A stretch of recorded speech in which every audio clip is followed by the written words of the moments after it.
With drones costing around $500, Ukraine is forcing Russian assets worth hundreds of millions, even billions of dollars, to repeatedly expose their weaknesses on the battlefield. The key issue is not the cost gap, but the way targets are being selected.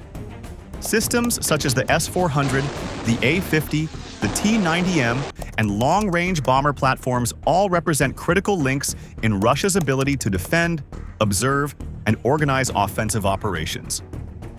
The fact that these assets are being targeted in sequence suggests this is not a series of random strikes, but a structured approach. These developments indicate that Ukraine is shifting from causing isolated losses to weakening the components that allow Russia to maintain operational tempo. As the supporting layers behind the front begin to come under pressure, the effectiveness of frontline assaults is directly affected, especially around the fortress belt, where Russia is trying to achieve a breakthrough. So, which links has Ukraine chosen to target first, and why are these systems appearing at this specific moment? What has turned Russia's most expensive assets into the starting point of a chain of pressure stretching from the rear to the front line? Stay with Military Force to find out.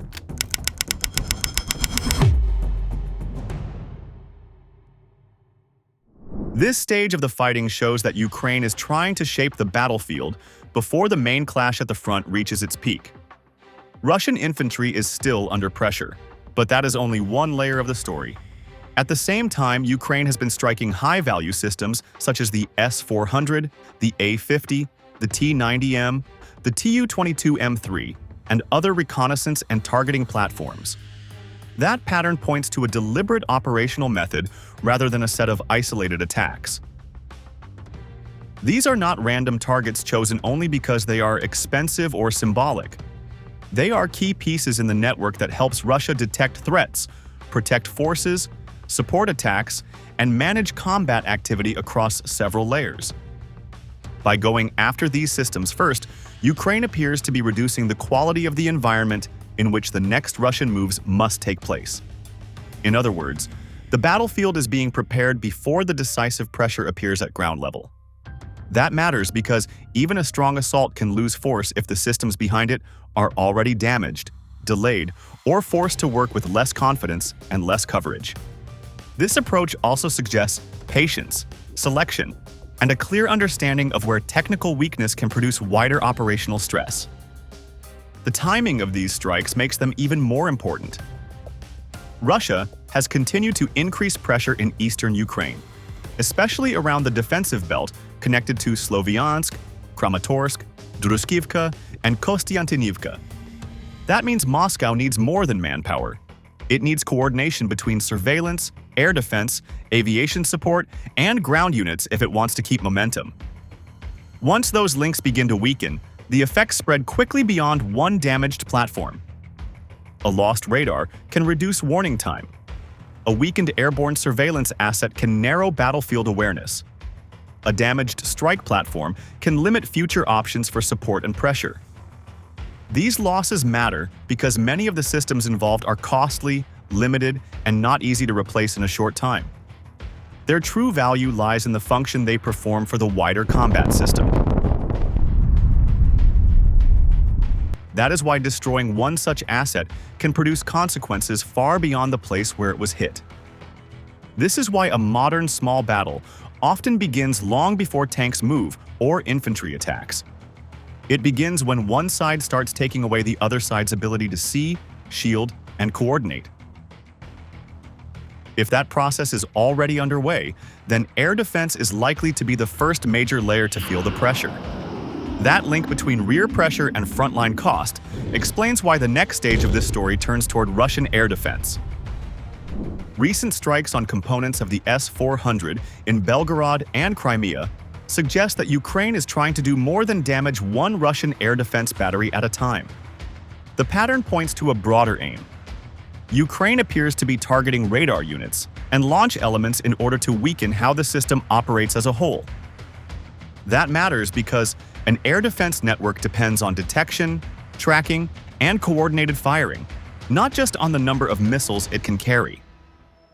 Once radar coverage is reduced, the rest of the battery becomes less effective quickly. This means the real target is not only hardware, it is the chain of action that allows the shield to work under pressure. It also shows that Ukraine is choosing points of attack that can create wider effects than the blast radius alone would suggest. That makes each strike part of a shaping effort before heavier pressure reaches the front. This is why the S-400 has become an important focus. It is one of the systems Russia relies on to protect depth behind the front, including air bases, logistics routes, command areas, and military assets. When a radar is damaged or a launcher is forced out of action, the loss is only part of the problem. The larger issue is that a gap can begin to open in the defensive layer that protects everything behind it. That kind of gap creates uncertainty. It forces commanders to ask whether nearby sites still have enough warning time and enough overlap to stop the next strike. In a war where timing matters so much, even a short drop in confidence can alter decisions. The effect can reach beyond one location and influence aircraft movement, supply handling, and the safety of rear infrastructure. That is how one technical hit can begin to change the behavior of a wider combat system. The cost imbalance makes this trend even more revealing. Low-cost drones are applying pressure to systems that were designed to represent technological strength and strategic protection. The significance is not only financial, it is operational. A cheap attacking tool is forcing a far more expensive defensive system into a reactive position inside the zone it is supposed to secure. That reverses the normal logic of control. Instead of shaping the air picture with confidence, the defender starts worrying about the survival of the shield itself. If that continues, Russia may be pushed to move batteries more often, spread them wider, or operate them more cautiously. Each of those responses can reduce readiness, coverage, or flexibility. They can also make the system less efficient when Russian forces need dependable protection. That is why these strikes matter as signs of pressure on battlefield organization, not just on expensive equipment. The timing of these strikes is especially important because Russia is still trying to maintain pressure in eastern Ukraine. That means the Russian side needs a stable defensive structure behind the lines at the same moment it is asking more from its frontline forces. If the S-400 begins to look less reliable, the strain does not stay limited to one sector. It spreads outward. Aircraft basing becomes more sensitive. Support infrastructure becomes harder to protect. Rear area planning becomes more cautious. For that reason, these attacks should be seen as part of a wider method that seeks to weaken Russian confidence before the next stage of fighting grows more intense. And once ground-based air defense starts to lose certainty, the value of airborne surveillance rises immediately. That is why the next layer of pressure naturally moves toward assets such as the A-50. The shield on the ground does not collapse all at once. But once it begins to shake, the aircraft that extend awareness above it become more important and more vulnerable.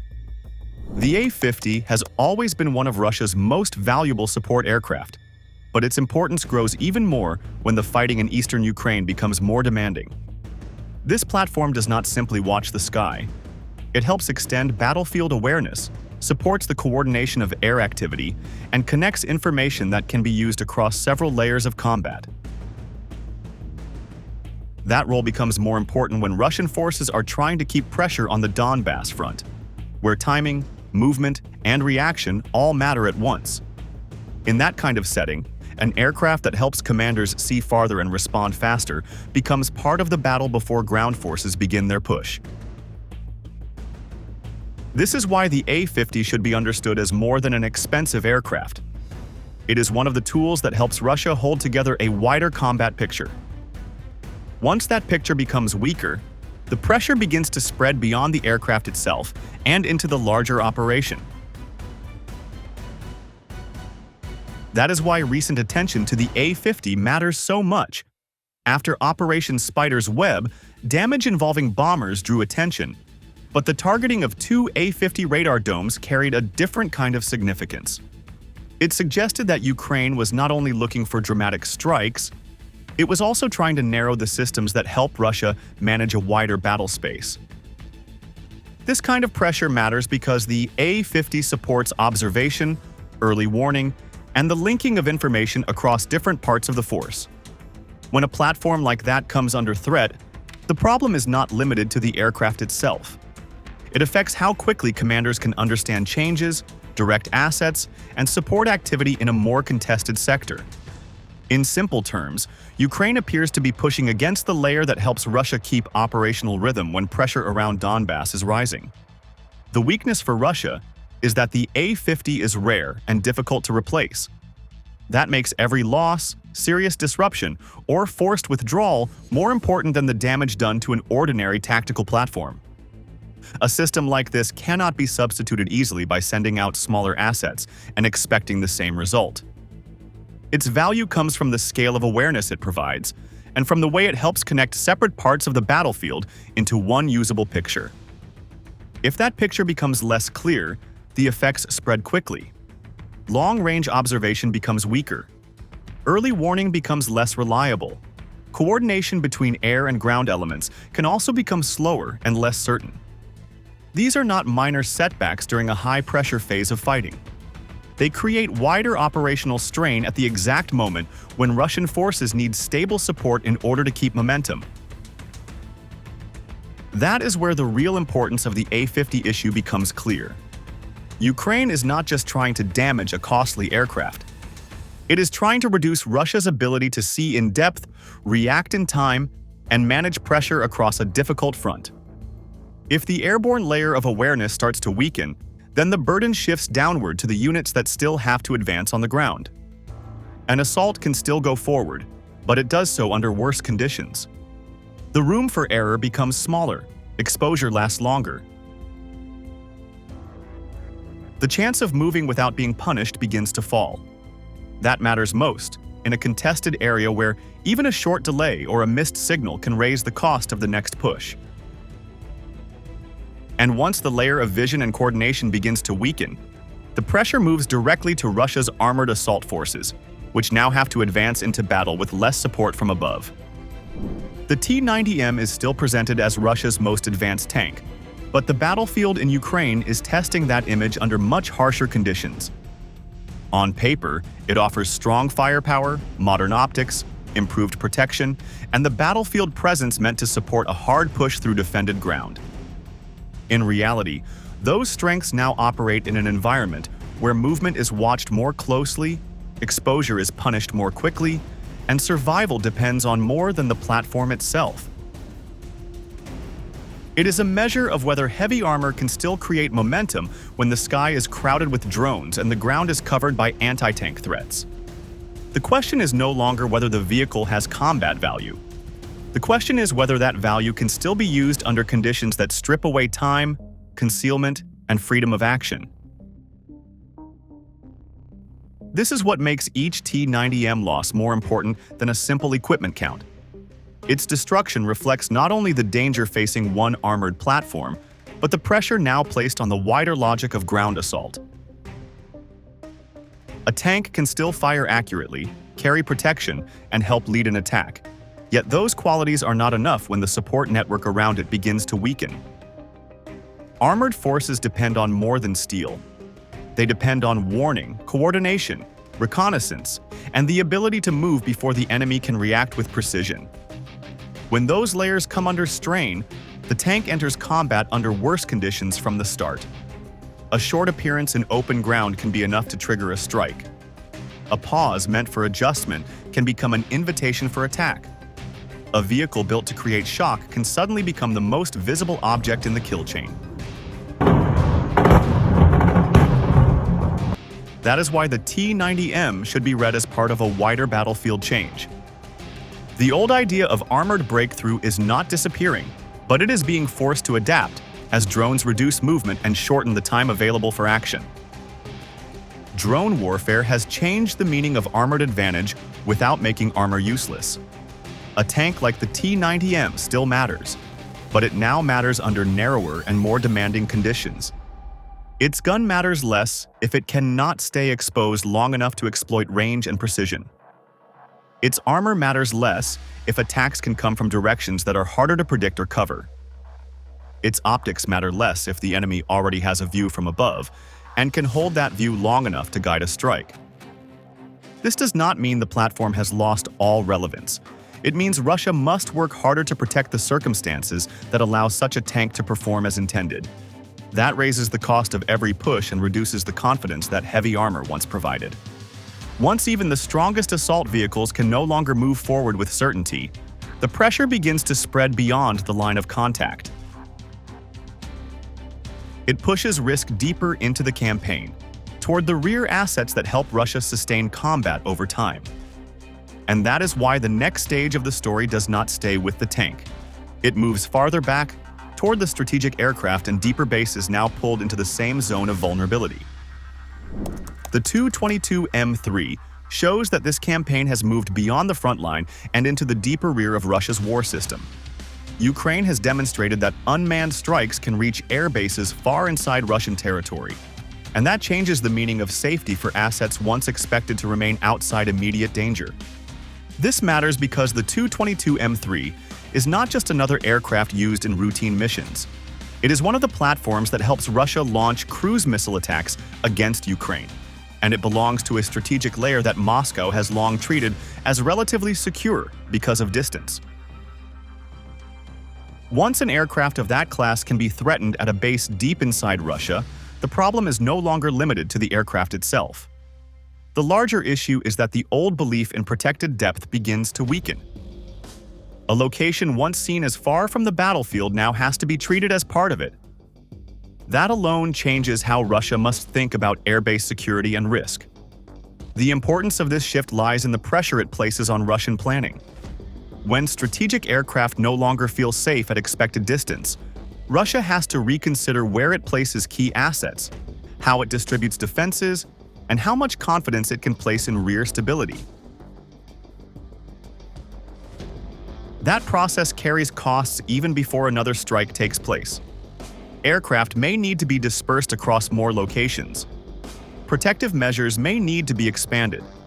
Defensive systems may need to be reassigned to bases that once seemed secure enough. Each of those steps uses time, manpower, and resources that cannot be spent elsewhere. Even a limited number of successful attacks can produce wider consequences by forcing a larger defensive response. That is what makes the Tu-22M3 story important. It shows that Ukraine is trying to stretch Russia across a broader map of protection. This is why the Tu-22M3 should be understood as part of the same pattern seen elsewhere in the campaign. Ukraine is widening the zone of pressure and forcing Russia to defend not only the line of contact, but also the infrastructure, bases, and strategic platforms that sustain the war effort. That means the rear is no longer a place where Russia can prepare the next stage of combat without interruption. It has become another layer that must now be guarded and managed. Once that happens, the strain returns to the main battlefield. Attention is divided. Resources are spread thinner. Support becomes harder to organize with confidence. And the pressure that begins deep behind the front eventually shows up where Russia is still trying to push forward. That is why Fortress Belt matters in the next stage of this story. That growing strain helps explain why every later Russian push appears more costly, less coordinated, and more exposed than expected. It is there that the consequences of rear vulnerability become most visible, as Russian forces try to attack a critical Ukrainian defensive zone while the system behind them grows less secure. The climax of this sequence appears around the Fortress Belt, where Russia is trying to force its way into one of the most important defensive zones in Donetsk. This belt, built around Sloviansk, Kramatorsk, Drushkivka, and Kostiantynivka, remains central to Ukraine's position in the east because it connects urban defense, road access, and the wider structure of resistance in the region. That is why Russian pressure from both the north and the south carries such weight here. The objective is not simply to gain more ground. The larger aim is to weaken the defensive core that helps hold the line together across a broader area. In that setting, the battalion-sized mechanized assault reported on March 19th becomes the clearest marker of how costly a direct push can be. Roughly 500 Russian troops were said to be involved, and the reported losses were severe. That level of damage shows what happens when an attacking force tries to build momentum against a prepared defense under conditions already turning against it. It also shows that this was not only a test of numbers or courage. It was a test of whether Russia could still force a breakthrough after earlier support layers had already come under pressure. That is why the losses around Fortress Belt should not be treated as an isolated battlefield disaster. They took place in a setting where Ukraine had already been applying pressure across several supporting layers of Russian military power. The frontline assault therefore unfolded under weaker conditions than the size of the attacking force might suggest. Armor and manpower still mattered, but they no longer entered battle with the same confidence, awareness, or protection. What makes Fortress Belt especially important is that several forms of pressure meet there at once. It is not only a geographic objective, it is the point where rear strain, reduced support, and frontline exposure are turned into visible losses. That helps explain why each new Russian push can become more difficult than the one before it. That pattern suggests Russia is paying not only in casualties, but also in tempo, flexibility, and confidence during each assault. Looked at closely, Fortress Belt is not just the site of a bloody clash in Donbass. It is where Ukraine's layered method becomes most visible, as pressure from behind the line and at the line itself combine to make every forward move more dangerous and harder to sustain. When these events are placed in one continuous sequence, the picture becomes clearer. Ukraine is not acting through isolated strikes. It is applying connected pressure across the systems Russia needs in order to protect depth, organize movement, and sustain offensive action. That is what gives this small battle broader meaning. The modern battlefield no longer begins only when troops move forward. It begins much earlier, when one side starts weakening the other side's ability to observe, shield, coordinate, and recover. Fortress Belt matters for that reason. It is not only a place where Russia is trying to force a tactical breakthrough. It is also where the cost of fighting under degraded support becomes visible. If this pattern continues, the central issue will not be limited to losses in men or equipment. The deeper question is whether future Russian assaults can still keep enough speed, protection, and cohesion to produce a real breakthrough at all. If this analysis helped you understand how modern warfare is changing, take a moment to follow the channel for more clear and fact-based breakdowns. War is often seen through explosions and headlines, but its deeper impact lies in how it shapes decisions, risks, and human cost over time. Stay with Military Force to explore not just how wars are fought, but what they reveal about power, strategy, and the importance of preventing the next conflict.